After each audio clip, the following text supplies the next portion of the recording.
Hello everyone, welcome to Abhipedia. I hope you all are doing great. My name is Akshay Soni, reasoning mentor at Abhipedia। और Punjab government allied exams के लिए जो reasoning की हमने series जो चलाई है, ठीक है, इसमें आज हम डिस्कस करेंगे data sufficiency topic. Data sufficiency एक इम्पॉर्टेंट टॉपिक बन जाता है क्योंकि ये है मिक्सचर ऑफ टॉपिक्स, ठीक है। इसमें मल्टीपल टॉपिक आपको देखने को मिलेंगे। और साथ ही साथ मैं आपको बताना चाहूँगा कि अगर आपने पुरानी वीडियो हमारी जो है व्यू नहीं की हैं तो उनको भी आप गो थ्रू कर सकते हैं, क्योंकि मैंने इस तरह से वीडियोस को बनाया है। इसमें अलग अलग पार्ट्स बनाए गए हैं, basic level, medium, moderate level और हाई लेवल, तीनों चीज़ों को इसमें इंक्लूड किया है। Part 1, part 2, part 3, even part 4 भी आपको देखने को मिलेगा, ठीक है। आपको ये जो सीरीज़ है ये आपको एनेबल कर देगी कोई भी आप एग्ज़ाम जिसके लिए आप प्रिपेयर कर रहे हो, रीजनिंग सेक्शन आप उसमें से इन्हीं वीडियोस में से ही गो थ्रू करेंगे अगर, तो तब भी आप उसको एग्जाम को निकाल पाएंगे, ठीक है। इतना मैं आपको इसमें श्योरिटी देता हूँ, ठीक है। बट अगर आपने अच्छे से इनको गो थ्रू किया होगा और क्वेश्चन को अच्छे से प्रैक्टिस किया होगा, ठीक है। तो अभी क्योंकि डाटा सफिशिएंसी के बारे में मैं डिस्कस कर रहा था, इसमें मैं आपको MCQ प्रैक्टिस करवाऊंगा, क्योंकि ये जो टॉपिक है इसमें आपको अलग अलग तरह के टॉपिक जो भी रीजनिंग में इंक्लूडेड है, ठीक है, उनमें से क्वेश्चन बनते हैं, ठीक है। वो आपका नॉर्मल, अगर हम देखें, कॉमन सेंस बेस्ड टॉपिक भी हो सकते हैं, और इवन आपको उसमें जो भी टॉपिक्स हैं उनके ट्रिप्स एंड ट्रिक्स का भी यूज करना पड़ सकता है, ठीक है। तो चलिए मैं आपको सीधा क्वेश्चंस पे ही लेके चलता हूं। सबसे पहले मैं आपको से एक इंफॉर्मेशन शेयर करना चाहता हूं कि अगर आप ऑल पंजाब गवर्नमेंट एग्जाम्स की तैयारी कर रहे हैं, जो कि ये सामने एग्जाम दिए गए, नायब तहसीलदार, food inspector, cooperative inspector, Punjab पटवारी, Punjab police constable, Punjab police SI, excise and taxation inspector, तो इन सभी एग्जाम्स को आप इकट्ठे प्रिपेयर कर सकते हैं, ठीक है। आपको 20,000 पे नहीं करने, आपको सिर्फ पे करना है 4,999, ठीक है। इतने पैसे देके आप जो है इन सभी एग्जाम्स को तैयार कर सकते हैं। इन सभी एग्जाम्स के लिए आपको क्या क्या चीजें इसमें जो है आपको अवेलेबल हो रही है। एक तो आपको वीडियो लेक्चर्स मिल रहे हैं, साथ ही आपको PDF एंड नोट्स मिल रहे हैं, और साथ ही साथ आपको इसमें करंट अफेयर के नोट्स मिल रहे हैं, प्रैक्टिस के लिए क्वेश्चन मिल रहे हैं, और साथ ही साथ आपको इसमें टेस्ट सीरीज मिल रही है। तो ये सारी चीजें आपको मिल रही हैं, ठीक है, सिर्फ और सिर्फ 4,999। तो इंटरेस्टेड कैंडिडेट इसको ले सकते हैं। अगर आप लेटेस्ट इंफॉर्मेशन चाहते हैं कि आपको नए एग्जाम्स के बारे में नोटिफिकेशन जो है उसको देखना है और कुछ क्वेश्चंस को प्रैक्टिस करना है, तो आप हमारे व्हाट्सएप कम्युनिटी ग्रुप को ज्वाइन कर सकते हैं। इसका लिंक आपको बायो में मिल जाएगा, ठीक है।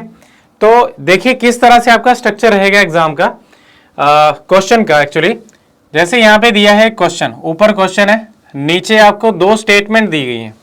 2 स्टेटमेंट में क्या होगा, इस क्वेश्चन का सोल्यूशन दिया होगा। इनसे क्वेश्चन आपका आंसर मिल भी सकता है, नहीं भी मिल सकता। अगर मिल जाए, हो सकता है कि पहली स्टेटमेंट से ही आपका आंसर बन जाए, हो सकता है कि पहली स्टेटमेंट से ना मिले, दूसरी स्टेटमेंट से मिल जाए, पहली से ना मिले, ठीक है, या पहले से मिल गया तो दूसरी से नहीं मिल रहा। हो सकता है कि दोनों को कंबाइन करके मिले, या हो सकता है कि इन दोनों का यूज करके, कंबाइन करके भी आपको आंसर ना मिले, या दोनों को इकट्ठे अलग अलग से, इससे अलग आंसर मिल रहा है, इससे अलग आंसर मिल रहा है, तो दोनों में से कोई भी एक यूज कर लो तो आपको आंसर मिल जाएगा। तो आपको ये जो है यहाँ पे आंसर्स दिए गए हैं, आपको क्या करना है, इसको थोड़ा ध्यान से इसको आंसर करना है। इन क्वेश्चंस को देखिए जैसे कि यहाँ पे आंसर दिए गए हैं, इसमें फॉलोइंग मार्क द आंसर, कैसे इसमें आंसर दिए गए हैं। If the data in the statement 1 alone are sufficient to answer the question, while the data in statement 2 alone is not sufficient to answer the question, ठीक है। सिर्फ पहले का ही डाटा जो अगर हम अकेले यूज करें तो उससे आंसर मिल पा रहा है, दूसरी का अगर हम अकेले यूज करेंगे तो आंसर नहीं मिल पा रहा। सेकंड इसी में आ रहा है, देखो स्टेटमेंट 2 का अलोन अगर हम यूज करें तो आंसर मिल पा रहा है, बट पहले का अगर हम अलोन यूज करें तो नहीं मिल पा रहा, तो आपकी बी ऑप्शन है, ठीक है। दोनों में से कोई एक, जो मैंने आइदर और अभी बताया आपको, दोनों में से किसी का भी यूज कर लो, आपको आंसर मिल पा रहा है, ठीक है। पहली का अलग से, दूसरी का अलग से, दोनों का ही इकट्ठे यूज कर लिया, टुगेदर भी करने पे 1 और 2 दोनों का भी यूज कर लिया, तभी हम आंसर नहीं कर पा रहे, तो कौन सी ऑप्शन आएगी, डी, ठीक है। अगर हम दोनों का इकट्ठे यूज करें, ऐसा नहीं कि सिंगल का यूज करके आ रहा है, दोनों को इकट्ठे यूज करना पड़ रहा है, तब हमें आंसर मिल रहा है ऑप्शन ई, ठीक है। तो ये हमारे ऑप्शंस होंगी। हमें क्या करना है, हमें क्वेश्चंस को देखना है। क्वेश्चन में इसमें ये नहीं है कि हमें इसका आंसर निकालना है, हमें आंसर देखना है कि किस ऑप्शन का यूज, किस स्टेटमेंट का यूज करके आपका ये आंसर मिल रहा है। जैसे कि यहां पे गिवन है हाउ के इज रिलेटेड टू जेड, के किस तरह से रिलेटेड है जेड से। ठीक है, देखिए Z and P R only sisters of D. Z और पी क्या है, जेड देखिए मेल के लिए क्या करेंगे हम, असाइन करेंगे प्लस को और फीमेल के लिए माइनस को। तो जेड और पी क्या है, ये क्योंकि फीमेल्स हैं, दोनों बहनें हैं, किसकी, डी की, ओनली सिस्टर्स ऑफ डी। इसका मीनिंग है कि इसका कोई आगे कोई सिबलिंग होगा तो इसका ब्रदर होगा, क्योंकि यही सिस्टर्स है। ठीक है, पहली स्टेटमेंट से हमें ना तो उसमें के मिल रहा है, जेड तो हमें इसमें मिल ही रहा है बट के नहीं मिल रहा, तो उसका मीनिंग है कि अकेले से हम यूज नहीं कर पाएंगे। सेकंड में देखिए डीज मदर इज वाइफ ऑफ के इज फादर। डी की मदर, डी की मदर यहां पे, ठीक है, ये है वाइफ है के फादर की, के फादर की वाइफ है। ये फीमेल और ये मेल, ठीक है, इसका फादर और इसकी मदर, ये दोनों मैरिड कपल है। इसका मीनिंग है कि ये सभी क्या होंगे, ये चारों जो होंगे सिबलिंग्स है। ठीक है, सभी भाई बहन है, और इसमें डी की सिर्फ यही दो बहनें हैं, तो ये क्या होगा, ये इसका भाई होगा। अब क्योंकि यहां पे क्वेश्चन पूछा गया है कि हाउ इज के रिलेटेड टू जेड, के किस तरह से रिलेटेड है जेड से, तो हमें देखने को मिल रहा है इसमें कि पहली का हमने यूज किया तो अलग से नहीं मिल पाया, दूसरे का यूज किया, सिंगल में हमें यही चीज मिल रही है कि डी की मदर और के का फादर जो है वो हस्बैंड वाइफ है। बट इसमें अगर हम सिंगल इसी का यूज करें तब भी हम नहीं बता पाएंगे कि ये जेड किस तरह से रिलेटेड है के किस तरह से रिलेटेड है जेड से। बट क्योंकि इकट्ठे दोनों का यूज कर रहे हैं तो हमें आंसर मिल रहा है। इसका मीनिंग है कि हमें दोनों का इकट्ठे यूज करना पड़ रहा है। दैट इज, इसके लिए आंसर जो बनेगा वो बनेगा both 1 and 2 both statement together necessary to answer the question. दोनों को ही हमें इकट्ठा यूज करना पड़ेगा तब हमारा आंसर निकलेगा। ठीक है, आई होप आपको पहला क्वेश्चन भी आपको अच्छे से गो थ्रू आपने कर लिया होगा, आपको ये चीज समझ आ गई होगी कि डेटा सफिशिएंसी में करना क्या है। मैथ्स में भी आपको डेटा सफिशिएंसी देखने को मिलती है, डिफरेंट आपको टॉपिक देखने को मिल गए। ये तो आपका ब्लड रिलेशन का टॉपिक था, यहां पे आपको अलग अलग टॉपिक देखने को मिलेंगे। जैसे कि आपका हो सकता है सीटिंग से क्वेश्चन आ जाए, बड़ा क्वेश्चन, लेंथी क्वेश्चन नहीं होगा, बट उसको आपको क्या करना पड़ेगा, आपको एनालाइज करना है और उसके थ्रू आपको आंसर करना है। जैसे कि अब हम नेक्स्ट क्वेश्चन पे जा रहे हैं।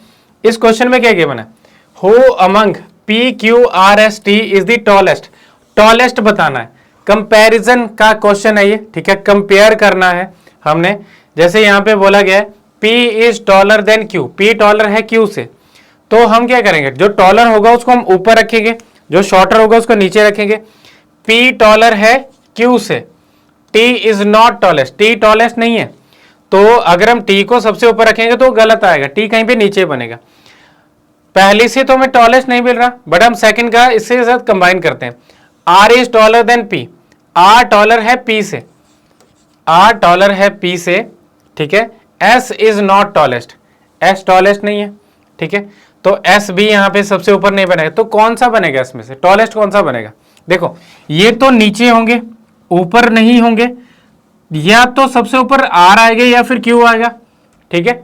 बट प्रॉपरली जब हमें नहीं पता तो इसका मीनिंग है, देखो ना तो हम इससे अकेले बता पा रहे हैं, ना ही इससे, ना ही कंबाइन करके बता पा रहे हैं, इकट्ठे करके भी नहीं इसमें से हम आंसर कर पा रहे हैं। इसका मीनिंग है कि ये नीदर नॉर आएगा, ना तो पहली का यूज करके मिल रहा है, ना ही दोनों का दूसरी का, ना ही दोनों को कंबाइन करके, तो ऑप्शन डी इसका आंसर बनेगा। ठीक है, चलिए अब आपका जैसे कि नेक्स्ट क्वेश्चन है, मैंने आपको ये भी बताया था इसमें कि आपको अलग अलग टॉपिक मिलेंगे, जैसे कि मैंने आपको सीटिंग अरेंजमेंट का बताया था, तो इस फॉर्म में हो सकता है क्वेश्चन। 5 लोग हैं, एक स्ट्रेट लाइन में बैठे हुए हैं, फेस कर रहे हैं नॉर्थ में, नॉर्थ की तरफ फेसिंग है। Who sits exactly in the middle of the line, middle of the line में कौन है, ठीक है, बिल्कुल सेंटर में कौन बन रहा है। तो 5 लोगों में तुम सेंटर बता ही सकते हैं। P sits third to the left of S, P कहां पे है, थर्ड लेफ्ट में S के, ठीक है, तो S का थर्ड लेफ्ट। अगर मान लीजिए देखिए, क्योंकि सभी नॉर्थ में फेस कर रहे हैं तो फेसिंग अभी हम कंसीडर करते हैं ऊपर, ठीक है, ये हमारे लेफ्ट की तरफ इनका लेफ्ट होगा, हमारे राइट की तरफ इनका राइट होगा, ठीक है। तो अभी क्योंकि P थर्ड लेफ्ट में है S के, तो S अगर मान लीजिए यहां पे है, उसका थर्ड लेफ्ट बनेगा, पहला लेफ्ट, दूसरा लेफ्ट, तीसरा लेफ्ट, ये P बन गया, ठीक है। और कितने पर्सन बने इसमें, 4 पर्सन बने। एक पर्सन या तो इधर होगा या फिर इधर, दोनों में से किसी एक जगह पे। T is an immediate neighbour of P as well as R। T किसका इमीडिएट नेबर है? P का भी और R का भी। तो इस केस में देखो T अगर मैं इस तरफ करूंगा, T किसका नेबर है? P और R का, तब तो हमारे पास 4 तो ये सीट्स थी ही, 2 और एक्स्ट्रा आ जाएंगे तो वो गलत बन जाएगा। ठीक है, तो हमें क्या करना है, हमें इस तरफ इनको नहीं बनाना, हमें दूसरी तरफ बनाना है। T किसका नेबर है? P का भी और R का भी। अभी भी हमें फिक्स नहीं है, या तो S एंड पे होगा तब मिडल में T बनेगा, या तो P एंड पे होगा तब मिडल में R बनेगा। ठीक है, तो पहली स्टेटमेंट से तो क्लियर नहीं है। अब हम दूसरी स्टेटमेंट का यूज करके देखते हैं। T is second left of S, T second left में S के, इसमें बन भी रहा है। ठीक है, Q is not immediate neighbour of either T और S। Q किसका नेबर नहीं है? ना तो T का ही ना ही का S का, तो यहाँ पे S का नेबर नहीं बन रहा, तो हम इस तरफ इसको डाल के देखते हैं। दोनों का कंबाइन यूज करना पड़ रहा है, पहली का भी और दूसरी का भी, तो हमें मिडल में पर्सन मिल गया। हमारा आंसर ये नहीं होगा कि T इसका T जो मिडल में है, बट हमारा आंसर बनेगा कि हमें दोनों के दोनों स्टेटमेंट रिक्वायर्ड है। ठीक है, अब ये क्वेश्चन आपका फिर से यहाँ पे क्या बन रहा है, ये क्वेश्चन देखिए, क्वेश्चन को ध्यान से देखना है। क्या गिवन है? Is C the grandmother of M. क्या सी ग्रैंड मदर है एम की? तो क्या आंसर आएगा? आंसर आएगा या तो यस या फिर नो, या तो हाँ या फिर नहीं। अब पहली स्टेटमेंट को अगर आप ध्यान से देखो, इसमें गिवन है C is the mother of D, D is the brother of M's father. M से देखना कि एम की ग्रैंड मदर बन रही है कि नहीं। देखो सी मदर है डी की और डी ब्रदर किसका है? डी ब्रदर है एम का जो फादर है यहां पे, उसका ब्रदर बन रहा है। कौन? ये डी। अब देखो इसके फादर की मदर बनी, देखो दोनों भाई हैं, इनकी मदर बन रही है, तो इसकी भी क्या हुई? इसके फादर की मदर हुई। तो फादर की मदर मतलब ग्रैंड मदर। इससे तो हमें पहले से तो हमें मिल रहा है आंसर, हमें सिंगल इसी का यूज करने पे मिल रहा है। अब हम सेकंड का सिंगल यूज करके देखते हैं। देखिए क्या गिवन है यहाँ पे, पहले आपने रीड करना है। हो सकता है कि क्वेश्चन में कई बार आपको चीजें देखने को मिल जाती हैं, जैसे इस क्वेश्चन, इसमें स्टेटमेंट में क्या गिवन है?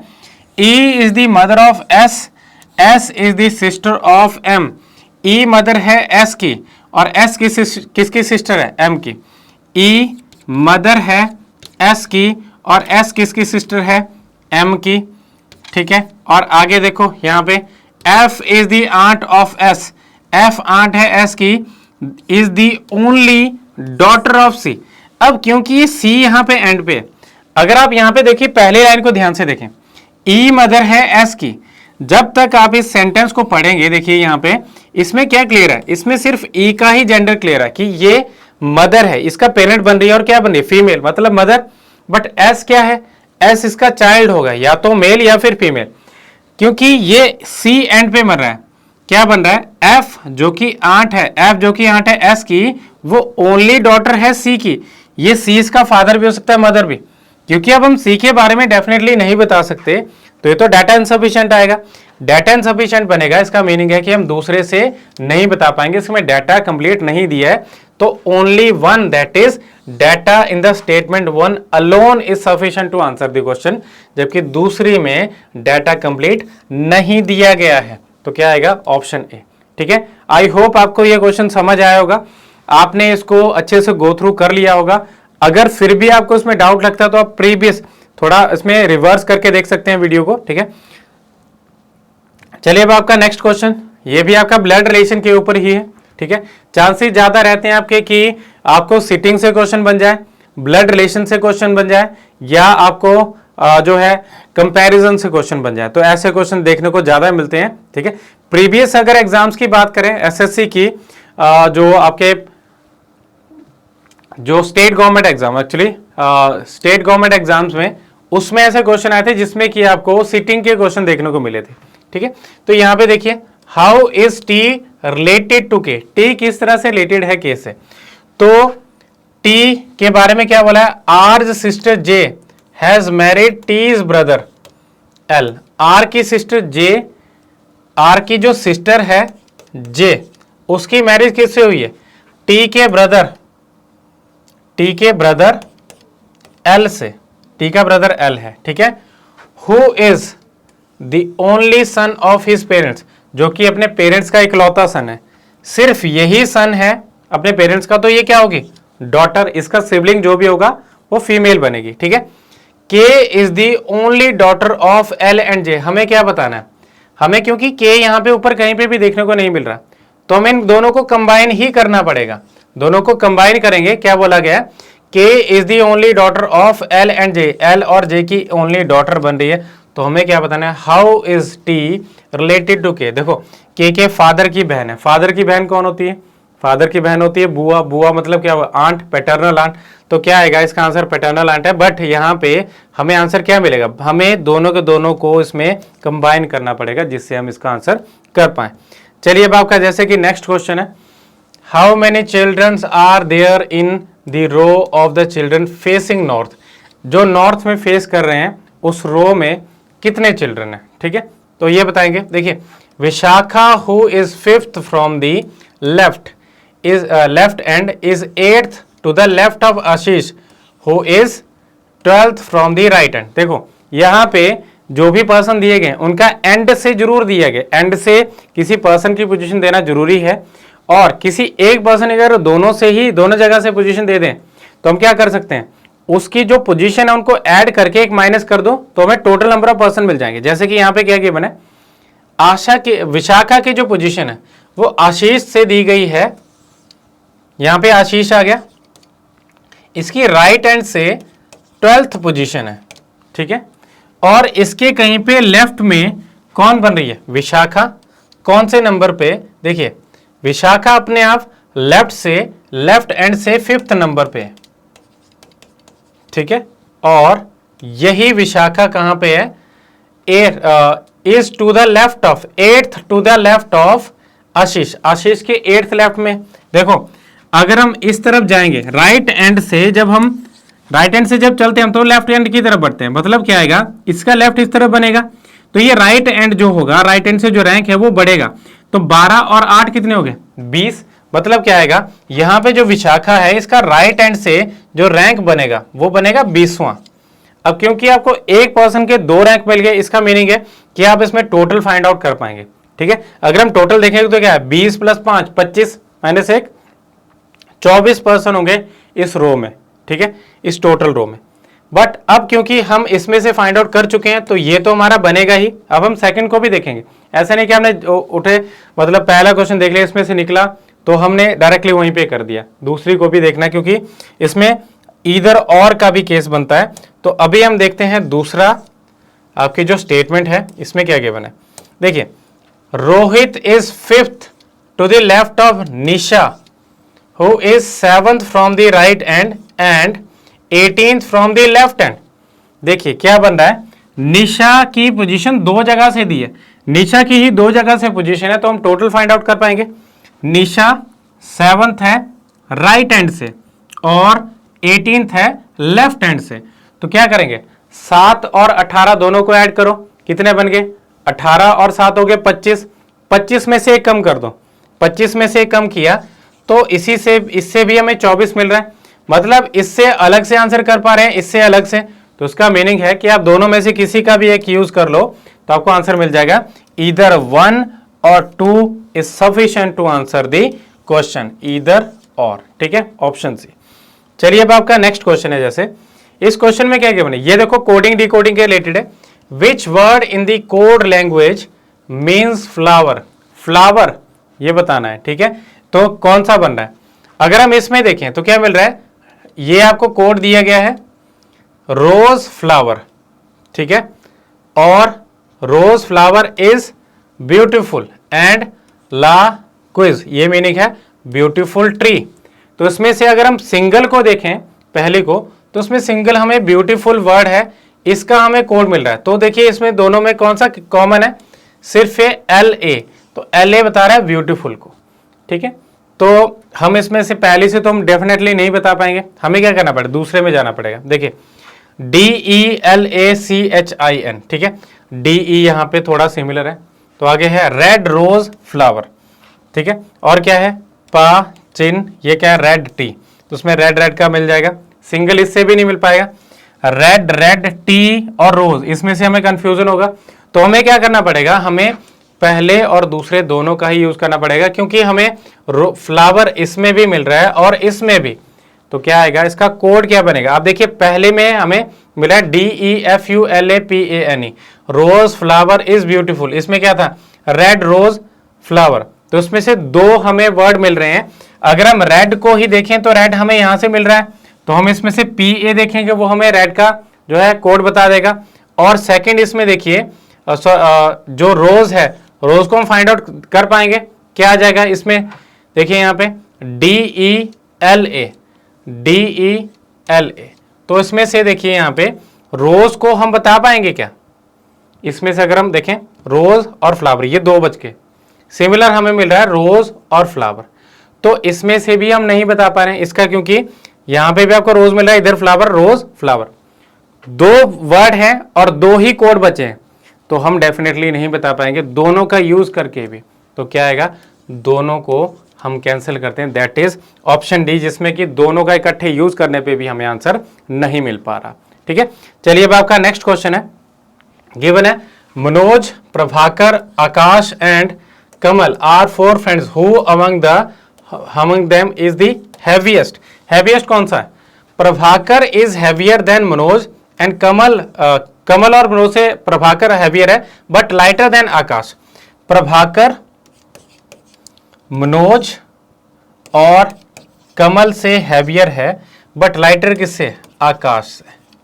हमें क्या पता चल रहा है इसमें से? हैवीएस्ट। ये 4 पर्सन बन गए ना। देखो प्रभाकर इन दोनों से जो है ज्यादा हैवी है और आकाश से कम है, मतलब आकाश ही हैवीएस्ट बनेगा। पहले केस में तो बन रहा है आकाश। आगे देखिए, Manoj is lighter than Prabhakar and, अलग से यूज करके, Manoj is lighter than Prabhakar and Akash but heavier than Kamal. इस केस में मनोज कमल से हैवियर है और प्रभाकर और कमल से प्रभाकर और आकाश से क्या बन रहा है? ये लाइटर बन रहा है।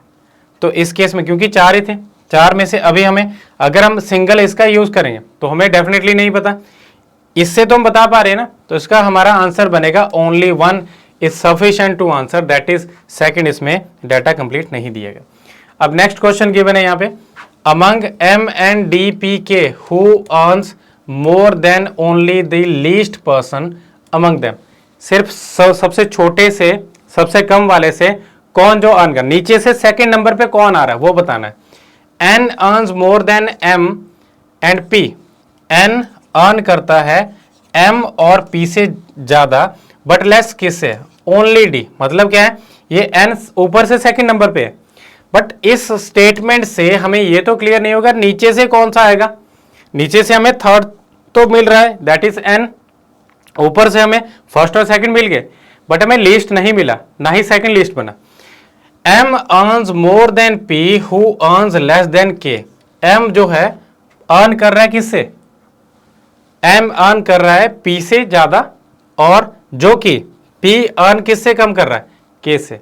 ठीक है, तो अब इस केस में देखिए अगर मैं दूसरे का भी यूज करूं, M अर्न करता है P से ज्यादा, who earn less than K, इसमें K कहीं पे ऊपर आएगा। अगर हम दोनों का यूज भी करके देखें, देखिए D N और M के बाद आएगा P और यहां पे कहीं पे K है, तो हम डेफिनेटली बता पाएंगे कि इसमें कौन सा बनेगा? P earns less than K। अब इसमें से बता पाएंगे कि डेफिनेटली इसमें से कौन सा सबसे नीचे वाला पर्सन बता सकते हैं क्या हम? यस बता सकते हैं, बट ऊपर वाला टॉप वाला पर्सन नहीं बता सकते। ना ही हम ये बता पाएंगे कि K की पोजीशन इधर है या वो ऊपर बन रहा है। ठीक है, तो इस केस में भी हमारे पास अगर दोनों का डाटा यूज करेंगे तब भी हम आंसर नहीं कर पाएंगे, तो उसका भी आंसर हमारा क्या बनेगा? Option D. ठीक है, नेक्स्ट क्वेश्चन देखिए, what is Sachin rank from the top in a class of 25 student. Sachin का रैंक टॉप से कितना है? 25 स्टूडेंट, टोटल स्टूडेंट बताए गए। ठीक है, Sachin ranks 3 ranks above Amit who is ranked 18th from the bottom. 3 rank ऊपर है। अब देखिए ऊपर किस तरह से होगा, इस तरह से अगर लाइन है, यहां पे अमित की बात करते हैं। अमित कितना है? ये अमित आ गया। ठीक है, नीचे से 18 नंबर पे, बॉटम से 18 नंबर पे। अब इससे ऊपर बनेगा अबव और इसके नीचे बनेगा बिलो, ठीक है। तो इससे 3 रैंक ऊपर है, मतलब 18 से क्या करना है, 18 से 3 कम कर दो। तो यहां पे सचिन कौन से नंबर पे आएगा, 15 नंबर पे। हमें क्या बताना है, उसका टॉप से रैंक बताना है। टॉप से रैंक क्या करेंगे, टोटल में से, देखिए आपने क्या करा, टोटल में एक ऐड कर दो। टोटल में एक ऐड कर दिया तो कितना बन गया, 26। 26 में से 15 अगर हम माइनस कर देंगे तो ऊपर से कितना रैंक बनेगा इसका, ये हम ऊपर से इसका रैंक फाइंड आउट कर पाएंगे। तो उसका टॉप से रैंक जो बनेगा वो बनेगा 11। तो इसमें तो हम बता पा रहे हैं कि इसका टॉप से रैंक है 11, ठीक है। उसी तरह से अगर हम सेकंड को देखें, सेकंड में क्या गिवन है, इसमें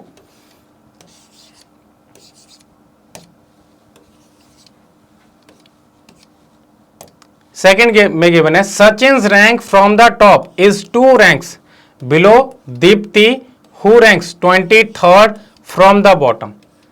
क्या बोला गया, दीप्ति का जो रैंक है, दीप्ति बॉटम से कितने नंबर पे, बॉटम से 23, तो उससे क्या है, उससे 2 रैंक नीचे है। तो टॉप से देखिए इस तरह से, बॉटम से दीप्ति आ रही है यहां पे, ठीक है, बॉटम से 23 नंबर पे। सचिन का रैंक टॉप से 2 रैंक्स बिलो है दीप्ति के, जो कि अपने आप 23 है बॉटम से। तो बॉटम से क्या आएगा, इस तरह से दीप्ति का रैंक जो है टॉप के कहीं पे नजदीक बनेगा। यहां पे दीप्ति है, बॉटम से 23 है। अगर मुझे टॉप से इसका रैंक पता करना है तो टॉप से रैंक कितना आएगा इसका, टॉप से रैंक आएगा 25। टोटल में एक ऐड कर दो, टोटल में एक ऐड करने पे दूसरी तरफ से किसी भी एक तरफ से रैंक अगर माइनस कर देंगे तो हमें दूसरी तरफ का रैंक मिल जाएगा, दैट इज 3। तो ये ऊपर से अगर टॉप से देखें तो टॉप से मिल रहा है हमें 3rd रैंक। अगर मुझे पता करना है इसमें सचिन का रैंक, जो कि इससे 2 रैंक नीचे है, तो नीचे की तरफ क्या आएगा, उसका सचिन का रैंक आएगा 4, 5 नंबर पे सचिन होगा टॉप से, ठीक है। तो हम इसमें भी हम बता पा रहे हैं इसका रैंक कि कितना आएगा, टॉप से इसका रैंक 5 आएगा। एक में हमारे पास है टॉप में 11 रैंक, एक में आया हमारे पास 5 रैंक। तो दोनों से अलग अलग से हम आंसर कर पा रहे हैं, तो क्या आएगा, ऑप्शन सी इसका आंसर बनेगा, ठीक है। तो ये थे हमारे क्वेश्चंस। आई होप आपने इनको अच्छे से गो थ्रू कर लिया होगा। तो अभी मैं आपको बताना चाहूँगा कि अभिपीडिया एक जो है ऑफर कर रहा है माइक्रो कोर्स, ठीक है, माइक्रोवर्स में आप कोई भी एग्जाम को प्रिपेयर करें। जैसे कि अभी हम डाटा सफिशिएंसी टॉपिक को लेके चले थे, तो डाटा सफिशिएंसी टॉपिक में आपको डिफरेंट टॉपिक देखने को मिलते हैं, ठीक है, जिनके ऊपर क्वेश्चन आते हैं। अब ये क्वेश्चन अगर आपने अच्छे से गो थ्रू किए होंगे तभी आप क्वेश्चन को अच्छे से कर पाएंगे। तो अभिपीडिया आपको ऑफर कर रहा है माइक्रो कोर्सेज। आप छोटे छोटे टॉपिक को माइक्रो कोर्स की फॉर्म में परचेज कर सकते हैं, ठीक है, और जो है काफी लो प्राइसेस पे, ठीक है। जैसे कि अगर हम कोडिंग डिकोडिंग की बात करें तो 50 रुपीज के अराउंड होगा, जिसमें कि आपको वीडियो लेक्चर्स मिलेंगे, ठीक है, बेसिक कॉन्सेप्ट उनमें बताए जाएंगे, बेसिक कॉन्सेप्ट से मीडियम लेवल पे और हाई लेवल के क्वेश्चन किस तरह से आप उनको अटेम्प्ट करोगे वो सारी चीजें बताई जाएंगी। साथ ही साथ आपको उसमें वेब नोट्स मिलेंगे, ठीक है, वेब नोट्स में आपको वो सारी चीजें होंगी, उसमें आपको एक टाइप के आप बोल सकते हैं कि नोट्स हैं आपके वो, ठीक है, वो आपको पीडीएफ फॉर्म में मिल रहे हैं। और तीसरा आपको मिलेगा उसमें प्रैक्टिस के लिए क्वेश्चन। आप एक मान के चल सकते हैं कि टेस्ट सीरीज भी मिल रही है आपको उसके साथ में, ठीक है, कितने में, 50 रुपए के अराउंड। तो एक काफी जो है अच्छी अपॉर्चुनिटी है जिसका आप जो है यूज कर सकते हैं, ठीक है। और ये था हमारा सेशन। आई होप आपने इसको अच्छे से गो थ्रू किया होगा और जो भी मैंने इसमें टिप्स एंड ट्रिक्स बताई आपने उसको फॉलो किया होगा। And that is all for now. Thank you so much for your cooperation and please be sure to like this video, share this video and subscribe our channel. Thank you.